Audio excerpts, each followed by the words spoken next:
State bank of India சார்பில் சென்னை நந்தம்பாக்கம் வர்த்தக மையத்தில் வரும் 30 மற்றும் டிசம்பர் 1 ஆகிய தேதிகளில் வீடு மற்றும் மனை தொடர்பான ட்ரீம் ஹோம் கண்காட்சி நடைபெற்றது.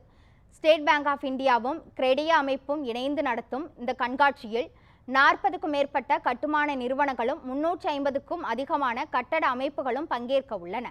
ட்ரீம் ஹோம் எக்ஸ்போ மூலம் வாடிக்கையாளர்களுக்கு SBI தாராளமான சலுகைகளை வழங்க உள்ளது. இந்த கண்காட்சி குறித்த ஆலோசனை கூட்டம் சென்னையில் SBI தலைமை அலுவலகத்தில் நடைபெற்றது. இதில் சென்னை வட்ட SBI தலைமை பொது மேலாளர் பர்மிந்தர் சிங், பொது மேலாளர்கள் MVR முரளி, கிருஷ்ணா, ஜாபி ஜோஸ், பிரபாஷ்குமார், சுபதி, TGM ரோஹித் கமல், ஷாகா, கிரெடே சென்னை நிறுவனத்தின் CEO வர்கீஸ் ஜான், செயலாளர் அஸ்லம் பார்க்கிர் முகமது, கிரெடே பொருளாளரும் நவீன் ஹவுசிங் நிறுவனத்தை சேர்ந்தவருமான விஸ்வஜித் நவீன், கிரெடிடே துணைத் தலைவரும் ராஜ்காம் ஃபில்டர்ஸ் நிறுவனத்தை சேர்ந்தவருமான ஆறுமுகம் ஆகியோர் கலந்து கொண்டு கண்காட்சியை சிறப்பாக நடத்துவது குறித்து ஆலோசனை வழங்கினார்.